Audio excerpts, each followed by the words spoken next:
Localement vôtre, Jade FM en reportage.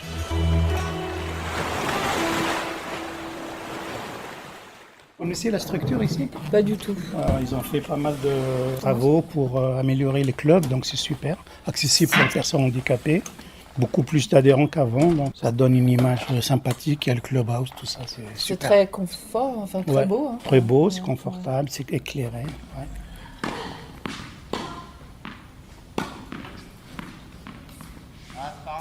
Nous sommes au Clion-sur-Mer où se trouve le club de para-tennis. Nous sommes accueillis par Ali Chafar, ancien sportif de haut niveau, Nadia Gour-Guenon, joueuse de para-tennis et para-handball, et leur entraîneur Guirec Chauveau. Je suis directeur sportif du club. Donc Pornic, on a un club de 360 adhérents et une section para-tennis depuis une petite dizaine d'années maintenant, à peine 10 ans. Donc la section para-tennis, là on est au Clion-sur-Mer, fait partie du club de tennis de Pornic. Exactement, c'est un ensemble. On a voulu que la section para-tennis intègre pleinement les activités du club. Comment est née justement cette section ? C'est suite à l'accident d'une de mes élèves, Nadia, qu'on a décidé de créer cette section puisque donc, Nadia a été amputée d'une jambe suite à un accident. Donc pour garder un petit peu l'activité et le moral, Nadia, qui est présente d'ailleurs, tu me corriges si je me trompe, on a voulu la garder dans notre asso et elle était partante pour continuer à pratiquer également. Donc tout est parti d'un accident. Moi, je suis allé me former à Roland-Garros parce qu'au départ, j'ai pas cette formation d'entraîneur para-tennis. Donc j'ai été me former à Roland-Garros pour pouvoir encadrer des cours para-tennis. Et puis on a monté l'association uniquement avec Nadia au départ. Et puis on a grossi petit à petit. Et là, on est quatre adhérents para-tennis avec des handicaps différents. Vous l'avez évoqué, comment on passe d'entraîneur de tennis classique à entraîneur de para-tennis? Ça change beaucoup de choses? Oui, c'est pas du tout les mêmes approches. Moi, j'avais aucune formation sur le para-tennis. Moi, j'ai un diplôme d'entraîneur de haut niveau de tennis spécifiquement. Donc, les règles sont complètement différentes. Il y a 2 rebonds, les déplacements sont différents, les handicaps des personnes sont différents. Il y a des paraplégiques, il y a des amputés, il y a des maladies dégénératives. Donc, faut s'adapter. La principale difficulté, c'est de s'adapter au handicap de la personne qu'on a en face de nous. Il y a tout un tas de connaissances, j'imagine, que vous n'aviez pas? Oui, exactement. Alors moi, j'ai la chance d'avoir ma femme qui est kiné, donc qui reçoit du public un peu avec des personnes handicapées aussi ou des handicaps. Donc j'avais un peu de connaissances déjà avant quand même. Mais effectivement, il faut apprendre un petit peu les handicaps et puis surtout discuter, échanger avec les élèves pour comprendre leur handicap, l'évolution de leur handicap et puis leurs attentes, puisqu'on a des élèves qui vont partir tout de suite vers la compétition parce qu'ils ont un esprit encore de compétition et il y a encore des tournois. D'ailleurs, Ali et Nadia en parleront tout à l'heure. Ouais. Et on a des élèves qui sont là uniquement pour l'aspect loisir, découverte et entretenir une activité physique. Ouais. Nadia, suite à un accident, s'est retrouvée amputée d'une jambe. Coachée par Guirec, elle pratique aujourd'hui le paratennis en loisir et le parhand à haut niveau puisqu'elle a participé au championnat du monde en 2024. Le fait d'avoir eu justement un accident, est-ce que ça, avec le recul, est-ce que ça donne pas une énergie supplémentaire ou une volonté de faire, on va dire ? Ça forge le caractère, je pense. Ouais. Moi, clairement, il y a 10 ans, je ne me serais pas vue faire ce que je fais actuellement. Je me serais pas vue... j'ai eu la chance de participer à un championnat du monde au handball. Donc, forcément, il y a des choses, clairement, on s'imagine... Oui, puis ça forge le caractère. Une force morale, quoi. Oui, c'est là que, de toute façon, on se rend compte qu'on en a besoin. Comme je vous disais, Guirec a lancé le truc et puis moi, j'avais besoin d'un challenge. Et je me suis dit, de toute façon, j'allais pas rester à me morfondre et à rester au fond de mon lit ou attendre que ça se passe. Donc, fallait de toute façon bouger. Et puis comme disait Ali, ça fait du bien au moral.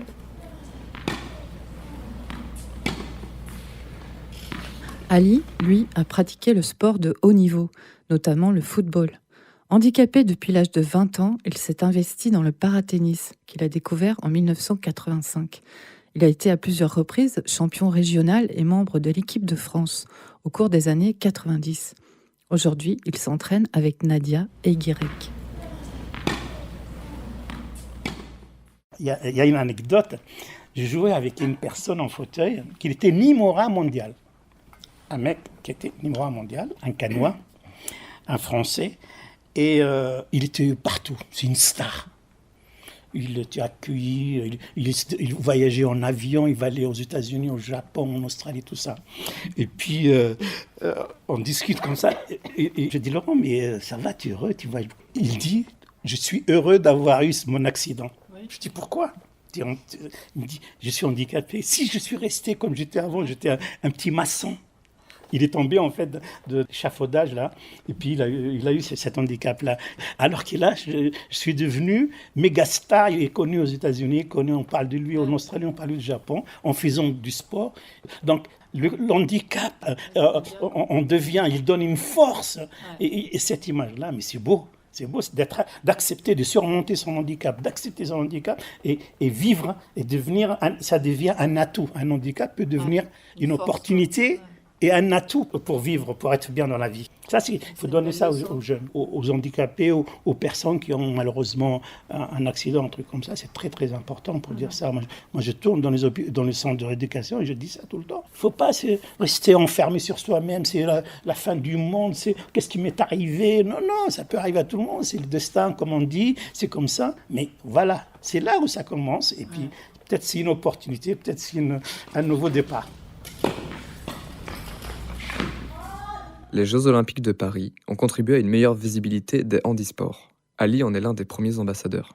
Comme tout le sportif au niveau, lorsque je vois maintenant nous des collègues dans les Jeux Olympiques ou nos équipes de France, mais c'est le top de top, quoi, que ce soit le hand, que ce soit le rugby, que ce soit le basket, que ce soit le tennis. Là, en Australie, il y a le tennis en fauteuil en Australie. Ce matin, il y avait la demi-finale. Le stade, il était plein. Donc, voilà. Alors qu'avant, moi, je me rappelle, lorsqu'il voyait quelqu'un jouer au tennis, il venait me voir. Et on a l'impression qu'il me dit, mais comment tu fais ? Qu'est-ce qui se passe ? Donc, j'étais obligé d'aller dans tous les tournois qu'il y a dans les 44 pour faire une démonstration le jour de la finale et dimanche, le jour de la finale, pour discuter avec. C'est comme ça qu'on avance pour se faire connaître.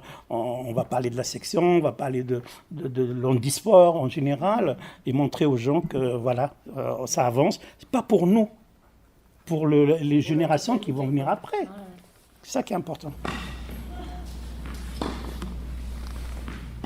Le sport, c'est 50% au niveau mental, au niveau de... Ça booste la vie après. Et puis, il faut jamais avoir un obstacle au niveau du mental, au niveau de l'esprit. Il faut dire, lorsqu'on fait un sport, il faut se dire qu'il n'y a pas d'obstacle, il n'y a pas de problème, il n'y a pas de souci, on y va. Combien de joueurs en France para-tennis ? Est-ce que vous savez combien il y a de joueurs ? J'ai pas les chiffres en 400... tête, mais je pense que chez les hommes, ça doit être à peu près 400, et chez les femmes, il doit y avoir une cinquantaine à peine de joueuses. 500 à peu près. Ça doit être à peu près, oui, je pense que c'est ça. Plus ceux qui font de la compétition, parce qu'après, il y a ceux qui font aussi en loisir qui sont pas... Mais je pense qu'on est à peu près à 600 peut-être adhérents para-tennis. Enfin, je veux pas dire de bêtises, mais... Et donc vous organisez un tournoi, mais sans cette organisation, vous avez d'autres occasions de vous rencontrer. Vous vous rencontrez régulièrement entre joueurs para-tennis. Il y a des tournois, il y a un super tournoi à Lorient, qui organise un super tournoi dans la région. Il y a qui ? Il y a La Roche aussi, non ? La Roche, il y a Rennes, Angers. Il y a des tournois comme ça. Ça, c'est le petit tournoi. Mais il y a de grands tournois, les Open, comme on appelle, à Paris, par exemple. Il organise un super tournoi sur une semaine, où là, il y a même des invités de joueurs valides qui viennent. Moi, je me rappelle lorsque on allait à Paris, le tournoi de grand tournoi à Paris, il y avait toujours un match de mixte, filles valides moi j'ai joué avec Iggy Forger. Mixte, ça veut dire un valide avec une personne en fauteuil. D'accord. Mais de haut niveau, ça veut dire un joueur connu, par exemple à l'époque, Guy Forger, Henri Lecomte, Yannick Noah, j'ai joué avec eux à côté. Moi en fauteuil, la personne, la star soi-disant, valide. Puis il y avait Nathalie Tozia, je crois, elle a joué avec moi. Et une fille, par exemple, qui est connue star valide, puis une fille en fauteuil ou un gars en fauteuil, puis on fait un mix comme ça. Pourquoi le but ? c'est diffuser une image, développer le tennis. Parce que moi, j'ai commencé en 85, le tennis, elle a commencé en 85. Donc moi, je fais partie de lancement de tennis et c'est tout s'y joue parce qu'on a participé, on a développé le tennis avant. Alors tout à l'heure, vous aviez parlé un peu des fauteuils. Donc on voit qu'ils sont adaptés à une pratique sportive. Niveau prix, comment c'est géré? Le fauteuil, en fait, ça dépend. On commence par au départ un fauteuil standard, c'est juste pour le loisir. Et plus qu'on va aller dans la performance, malheureusement, il faut vraiment mettre le paquet. Ça coûte cher. La sécurité sociale ne peut pas payer. Il y a un prix, un forfait. Déjà, ça s'est amélioré dernièrement. Depuis les Jeux Olympiques de Paris, il y a eu une amélioration totale. Franchement, pris en charge à 100%. Avant, moi je me rappelle, ils nous donnaient 600 € sur un truc de 4 000 €. Maintenant, ils donnent 100% jusqu'à 6 000 €. Ça va déjà. Par contre, les hauts niveaux, tout sport, ça va jusqu'à 20 000, 15 000, 20 000 € le matériel. Donc, ils ont besoin de beaucoup de partenaires, beaucoup de sponsors. Pas à notre niveau à nous. Notre niveau à nous, c'est plus loisir. On n'a pas encore une équipe de compétition. On ne fait pas de championnat. On n'est pas dans les performances parce que moi, je suis vieux maintenant. J'accompagne Nadia, j'accompagne les jeunes. Je donne mon petite expérience. Mais le matériel, maintenant, devient vraiment important déjà. Et puis, c'est coûteux. Donc, il y a des partenaires qui sont là quand même. Il y a beaucoup de sociétés qui participent.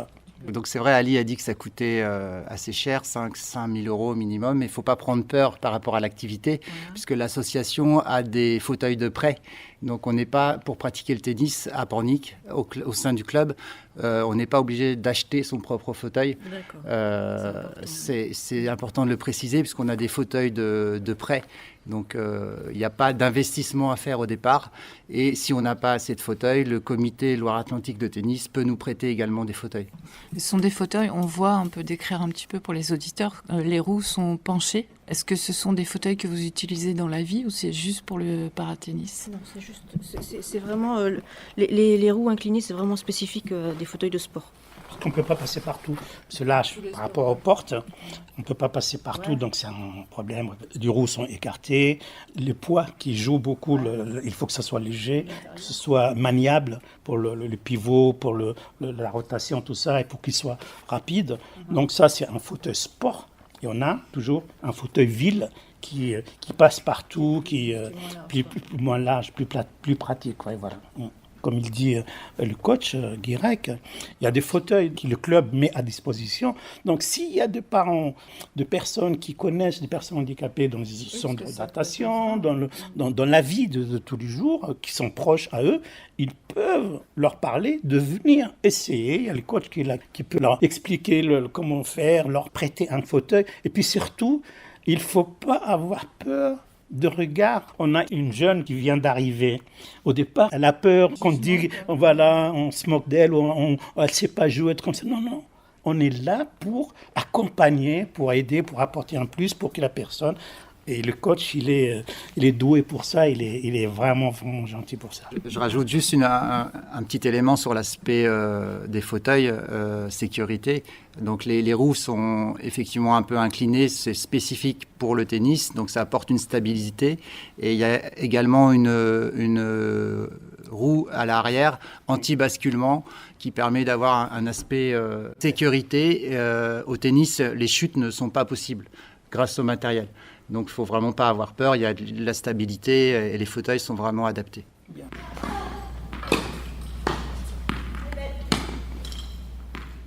Donc là, on a enlevé toutes les pressions, quoi. Pas besoin d'avoir un fauteuil, pas besoin d'avoir un niveau particulier. Comme on dit toujours, on a tous commencé non classé, un joueur de rien, quoi. On ne sait rien faire. Tout doucement, bang bang, et lorsqu'on arrive à un niveau supérieur, hop, on s'approche, et lorsqu'on se retrouve au sommet, tu joues le haut niveau, la victoire de tournoi, là on me dit, quel parcours, parce que c'est beaucoup d'entraînement, c'est beaucoup d'analyse, de variation de coups avec les coachs. Le coach est très très important en fait. Ah, oui. Ouais, et puis là on voit bien avec les messages d'Ali et Nadia qui sont un peu opposé. Ali est axé sur la compétition, il adore ça. Nadia est plus sur un aspect pratique, dépenses physiques, loisirs, sans forcément jouer en compétition. Donc vraiment, il y a de la place pour tout le monde. Ouais. Celui qui n'a pas envie de faire de match, il ne fera pas de match. Il sera là pour s'amuser, pour transpirer, pour prendre du plaisir. Ouais. Et ceux qui adorent la compétition, on les emmènera gentiment vers la compétition. Ouais. C'est souvent le cas, même sans parler de handisport, d'intégrer un club sportif. Certaines personnes n'ont pas envie de faire de la compétition, quoi. Ils ont simplement envie de jouer. Oui, exactement. C'est ça, c'est le public qu'on retrouve pour notre public valide. On a à peu près 360, 370 adhérents. On a une centaine de personnes qui pratiquent la compétition. Tout le reste, c'est un aspect loisir. Pratique, dépenses physiques pour s'amuser sans parler du tout de compétition. Vous nous avez parlé aussi tout à l'heure qu'il y avait peut-être des structures ou des entreprises qui pouvaient vous accompagner. Donc niveau sponsoring, là, ça se passe bien dans le paratennis ? Au départ, c'est le club qui a ses partenaires, c'est le sponsor du club, tout ça.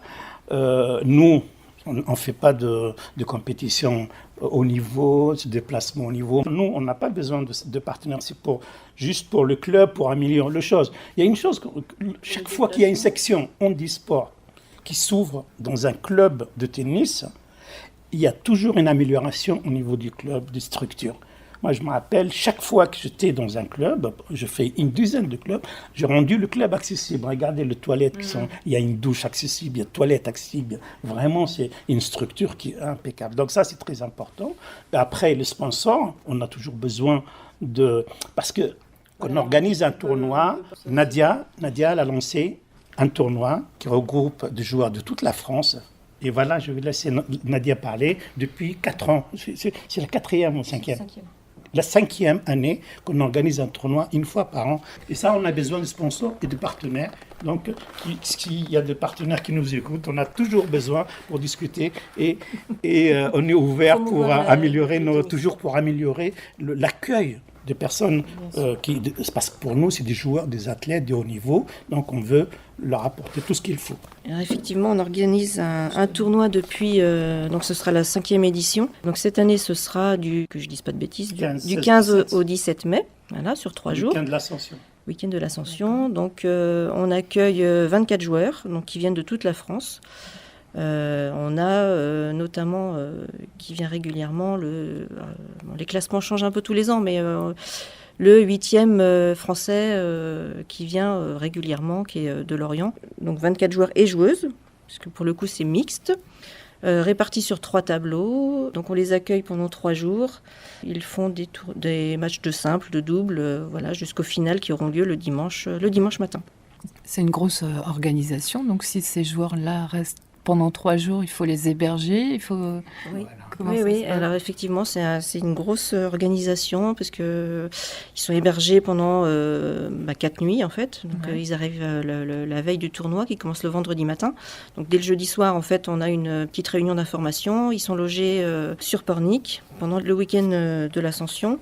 On a de la restauration à prévoir. Dans le cahier des charges, on a aussi une petite soirée de gala qui est prévue le samedi soir, voilà, histoire de se regrouper tous ensemble. Forcément, il y a un prize money, il y a des lots, il y a tout un tas de choses à prévoir. Donc effectivement, c'est une grosse organisation et c'est aussi pour ça qu'on a besoin de sponsors. Et ça se passe ici, dans ces locaux-là. Il y a du public, il y a beaucoup de monde qui vient. On a un petit peu de monde qui vient. Alors on espère toujours qu'il y en ait beaucoup plus parce que c'est vrai que je ne sais pas comment les gens s'imaginent le paratennis, mais franchement, c'est assez impressionnant quand on voit surtout du haut niveau. Et même en petit niveau, c'est quand même assez impressionnant de voir les déplacements, de voir la compétition, parce que ça reste une compétition. Donc les gens en veulent et les joueurs sont à fond.